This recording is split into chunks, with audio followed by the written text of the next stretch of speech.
Olá, seja bem-vindo ao meu canal. Eu sou o professor Pedro Ana Júnior e estamos aqui em mais uma videoaula. E hoje eu vou estar falando da diferença, qual a diferença entre provisão, passivo contingente e ativo contingente, né? E qual que é a sua influência no balanço da sociedade, na demonstração de resultado, quando é que eu devo reconhecer ou não esses valores que vão impactar diretamente ou não no resultado e vai impactar na questão da distribuição de dividendos por parte da companhia, pagamento de bônus e outras coisas mais, e até pagamento de impostos, né? Porque esse valor, quando no passivo, se for contabilizado, ele pode ou não ser uma despesa dedutível e, portanto, para fins de dedutibilidade da despesa, né, da base de cálculo do imposto de renda e da contribuição social sobre o lucro. Eu hoje vou falar da diferença entre provisão, passivo contingente e ativo contingente, que do ponto de vista contábil é tratada pelo CPC 25, que é um pronunciamento emanado pelo Comitê de Pronunciamentos Contábeis, que veio, né, com a final de 2007, com a Lei 11.638 de 2007, que alterou a legislação contábil no Brasil, porque nós passamos a adotar o IFRS, as normas internacionais de contabilidade, e o impacto disso nas demonstrações financeiras contábeis das sociedades. Tá? Então, a gente vai falar qual que é a diferença entre provisão, passivo contingente e ativo contingente, que está no CPC 25, porque isso vai impactar ou não no resultado, devo ou não reconhecer esse ativo, esse passivo, por parte da sociedade, qual que é o efeito disso contábil e tributário que isso vai ter, né? Então, para a gente poder começar, vamos diferenciar o que é ativo, o que é passivo, nos termos do que as normas contábeis determinam hoje. Então, passivo é uma obrigação presente da entidade, derivada de eventos passados, cuja liquidação se espera que resulte em uma saída de recursos da entidade capaz de gerar benefício econômico. Então, qual que é a característica de um passivo? Se é uma obrigação presente, tem que ter uma origem, evento passado, que é algo que a sociedade fez, que pode resultar ou não de saída de recursos por parte da sociedade, né? Então, no caso, é saída de recursos, né? Então, quando eu tenho preenchimento dessas características, obrigação de evento passado e pode significa saída de recursos, isso é um passivo da sociedade. E já o ativo, o que que é? Né? É um recurso controlado pela entidade como resultado de eventos passados. Então, tanto ativo como passivo depende de evento passado, no qual se espera que fluam futuros benefícios econômicos para a entidade. Então, isso vai gerar um ativo, um recurso, um dinheiro, né? Um bem, né? Para a sociedade, o que vai representar, né? Benefício econômico futuro para ela. Feita essa distinção de ativo e passivo, vamos então falar o que que é uma provisão. Não, então, provisão é uma espécie de passivo, passivo é gênero, provisão é espécie, então a provisão é, é um passivo, né? Só que ela é um passivo cujo eu não tenho certeza de quando é que eu vou pagar, nem tenho certeza de quanto eu vou pagar.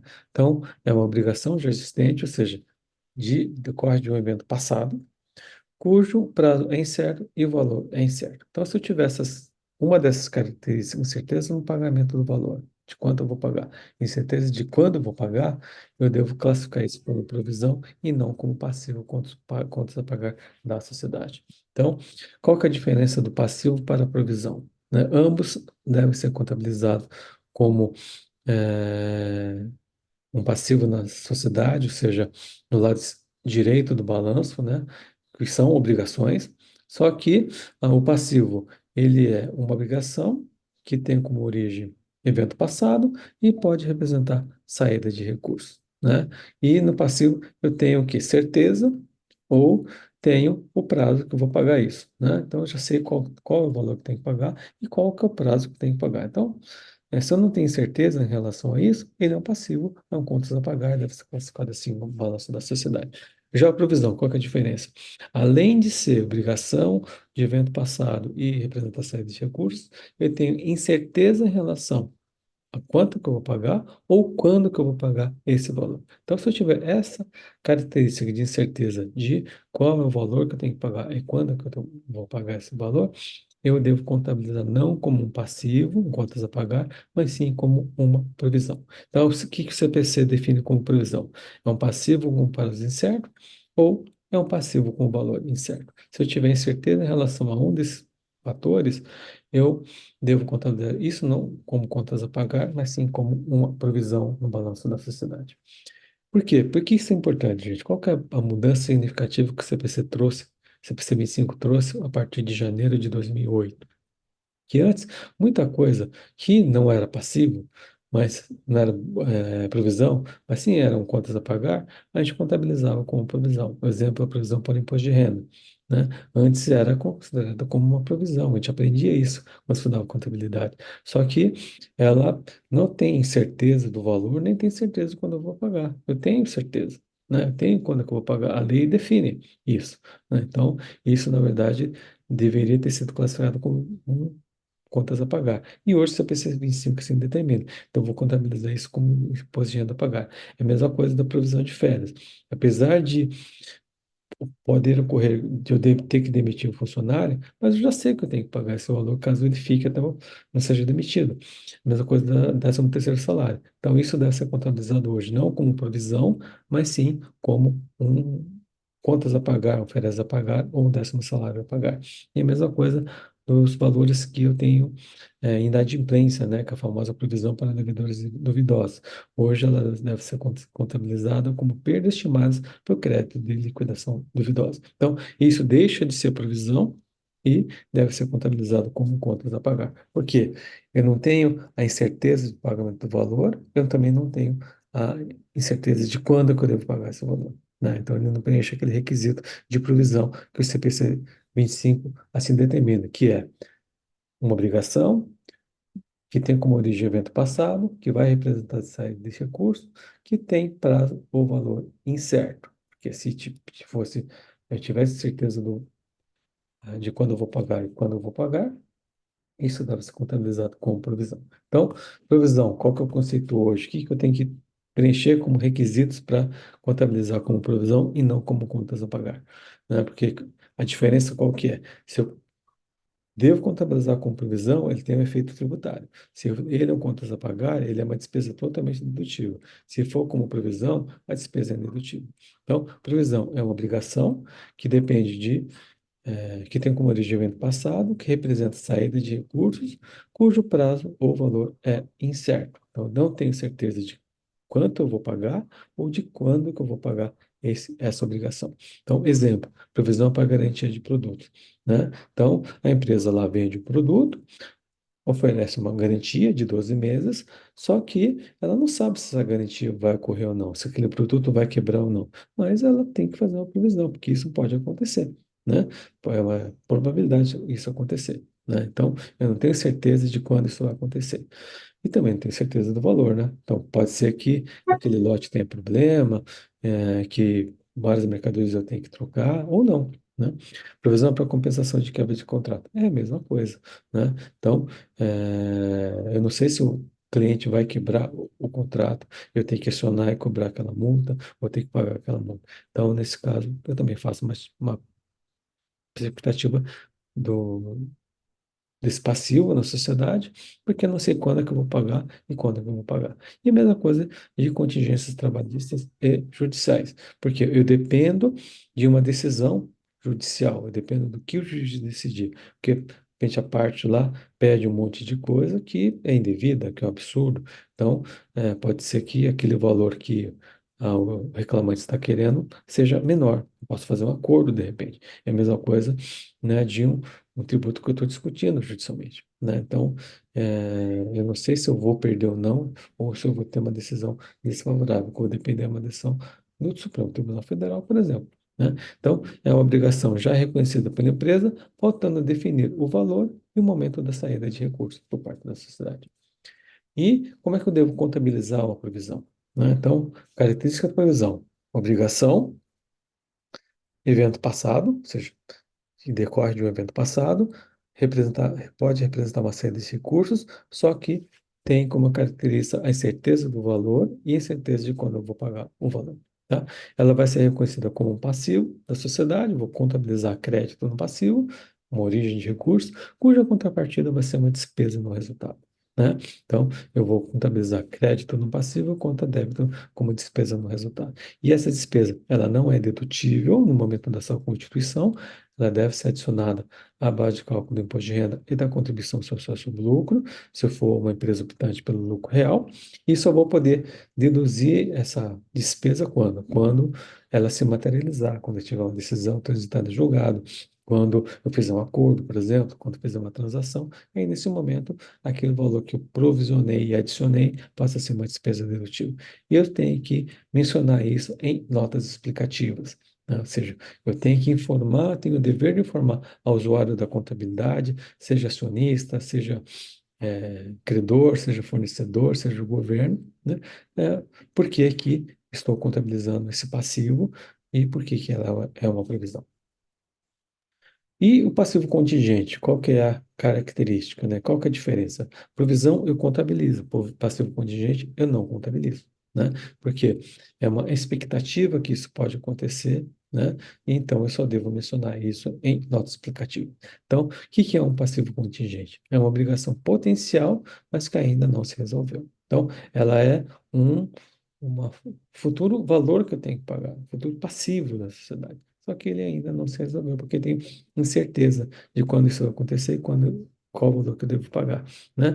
E porque isso não depende de mim, depende de algo que está fora do controle da empresa. Então, a existência e o valor correspondente precisam ser confirmados por eventos futuros incertos e estão fora do controle da empresa.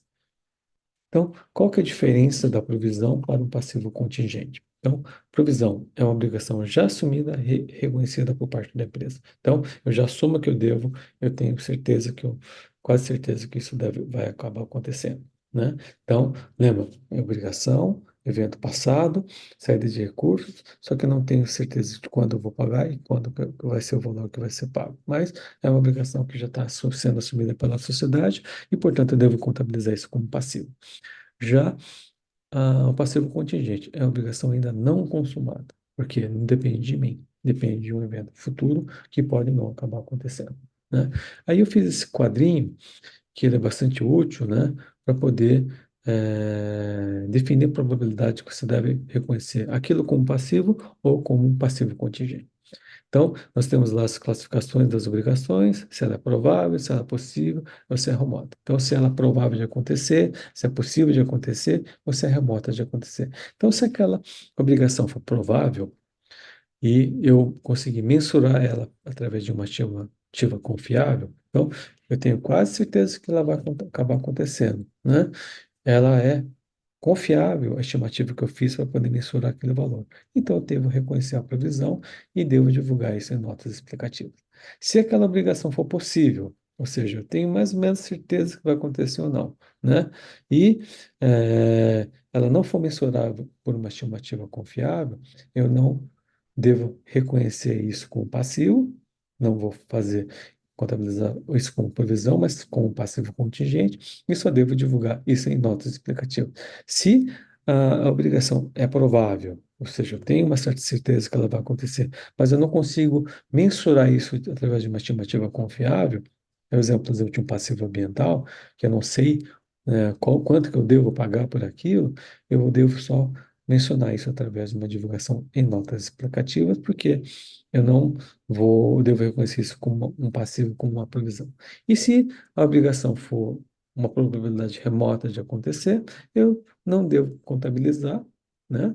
Nem devo divulgar isso em notas explicativas, tá? Então, o que que é um passivo contingente? É uma obrigação possível ou provável, mas não é mensurável por meio de uma estimativa confiável, e eu devo fazer a divulgação em notas explicativas, tá? Somente eu devo fazer isso. E a provisão, ela é uma obrigação provável, que eu tenho uma estimativa confiável, e por força disso eu sou obrigado a contabilizar o passivo como provisão e devo divulgar isso em notas explicativas. Então, de uma maneira resumida, é assim que a gente deve fazer esse checklist para poder contabilizar ou não como provisão ou como passivo contingente. E resumindo, né, o que que diferencia a provisão de um passivo contingente? Provisão é uma obrigação provável, então é uma obrigação que eu tenho uma grande chance de ter que pagar e ela é mensurável por uma estimativa confiável. Já o passivo contingente pode ser uma obrigação provável, possível ou remota, só que eu não tenho uma estimativa confiável de que isso vai acontecer ou não, né? Então, se eu não tenho uma estimativa confiável, ela deve ser contabilizada como passivo contingente e só deve ser mencionado em nota explicativa.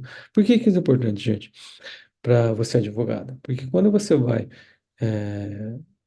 fornecer aquela carta de auditoria, no qual você vai dar, qual que é a probabilidade de chance aquele processo perder, se aprovar ou possível remoto, se você colocar como possibilidade possível ou probabilidade remota de perder, isso vai fazer com que a empresa não contabilize a provisão. Não contabilizando a provisão, ela deixa de contabilizar uma despesa. Deixando de contabilizar uma despesa, ela tem um lucro maior. Tendo um lucro maior, ela vai poder distribuir esse lucro. Ela vai poder pagar mais bônus para os administradores. Então, a responsabilidade por parte de um advogado hoje, quando ele fornece uma carta de auditoria para a empresa, é bastante grande, porque com base naquilo, a auditoria vai recomendar ou não a constituição ou a manutenção de uma provisão por parte da sociedade.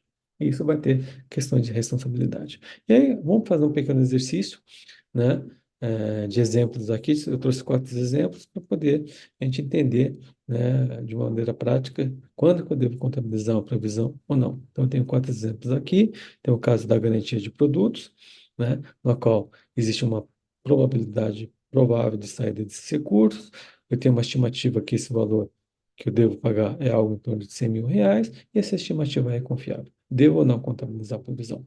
Aí tem uma questão de um dano ambiental, que também é provável a saída dos recursos, e aí tem uma estimativa de R$ 150.000, só que a estimativa não é confiável. Então, devo ou não contabilizar a provisão? E aí temos o terceiro exemplo, né? Os riscos fiscais. Ela é possível, tem uma estimativa de que eu acho que eu vou pagar 70 mil, e essa estimativa é confiável. Devo não contabilizar a provisão. Aí tem o litígio trabalhista, que também é possível, valor de 150 mil, e também tem uma estimativa confiável. Então, antigamente, o que que eu faria? Eu deveria contabilizar a provisão no primeiro, segundo, no terceiro e quarto exemplo. Por quê? Eu tinha, em todos os exemplos, eu era obrigado a fazer a contabilização da previsão, porque eu seguia o princípio do conservadorismo, não tinha um critério objetivo em relação a isso, e todos esses exemplos eu deveria contabilizar a previsão. Hoje, o que que acontece?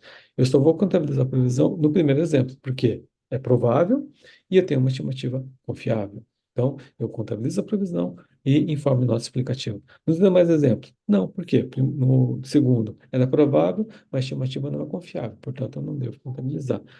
Riscos fiscais, ela é possível, e apesar de ser uma estimativa confiável, eu não devo contabilizar a previsão.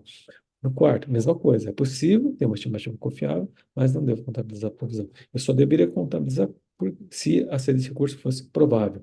Tinha uma grande chance de ter que pagar esse passivo por parte da sociedade. Então, nesses 4 exemplos, somente no primeiro é que eu devo contabilizar a previsão. Aí nós temos a questão do ativo contingente. Então, o que que é o ativo contingente? Um ativo potencial que a sociedade vai receber um recurso, ele não deve ser contabilizado enquanto não tiver certeza do recebimento desse valor. Então, surge a possibilidade de entrada de recursos financeiros, dependendo da ocorrência de eventos futuros. Não depende de evento futuro, depende de mim, da sociedade. Depende, por exemplo, de uma decisão judicial. Depende, por exemplo, do governo liberar aquele recurso, aprovar, por exemplo, né, aquele subsídio. Então, nesses casos, eu não contabilizo o ativo, né? Ele só vai ser mencionado em nota explicativa. Então, é um litígio pendente em favor da empresa. Então, existe a possibilidade de eu ganhar aquele processo através de uma decisão favorável, é uma recuperação de perda, ou recebendo de subsídios por parte do governo. Então, eu entro com o processo, só que enquanto aquele meu ato concessório, minha habilitação não for concedida, eu não devo reconhecer essa receita por parte, porque eu não tenho certeza do recebimento desse valor. E aí eu também fiz um quadro comparativo, né? é, que se você preencher esse requisito, você deve não contabilizar como ativo ou como ativo contingente, ou não deve contabilizar como ativo. Então, se a entrada de recurso for praticamente certa, ela deve ser contabilizada como ativo, né? Ela não é ativo contingente, é um ativo que deve ser reconhecido. É, por exemplo, uma decisão judicial transitada e julgada de um crédito tributário. Então, eu já tenho a decisão, já tenho o trânsito julgado, portanto, eu devo reconhecer esse ativo. Se ela é provável, mas não é certa, né, tenho ainda uma possibilidade que eu não receba aquele valor, o ativo não é reconhecido, mas deve ser divulgado em notas explicativas. Se o recebimento não é provável, ou seja, não tenho certeza se eu vou ganhar ou não aquilo, se eu vou receber ou não aquele valor, se ele vai ser liberado ou não, nada deve ser reconhecido nem divulgado nas notas explicativas, que, né, vai de acordo com o princípio do conservadorismo. Eu só devo receber reconhecer o ativo se eu tiver certeza e grande chance de receber aquele valor para poder reconhecer, né? Então, isso protege a sociedade, porque ela não vai reconhecer um lucro, uma receita no resultado, e não vai distribuir dividendos em relação a isso, nem vai pagar bônus a mais por parte dos administradores. E a gente vê alguns exemplos de que, às vezes, o administrador quer reconhecer esse crédito para poder melhorar o resultado, para poder receber o bônus, né? Só que tem que tomar bastante cuidado em relação, né, ao critério de quando vai ser reconhecido esse ativo ou não. Então, é isso que eu queria falar para vocês na aula de hoje. Espero que vocês tenham gostado. Se gostou, compartilhe esse vídeo, se inscreve no canal, eh, divulga, né? Isso para as suas redes sociais para poder ajudar na divulgação do nosso trabalho. E nós também estamos, né, nas, ah, no podcast, né? Então, se você não tiver condições de poder assistir o vídeo, está dirigindo, está fazendo academia, ouve a nossa versão do podcast também. Então, obrigado, até a próxima.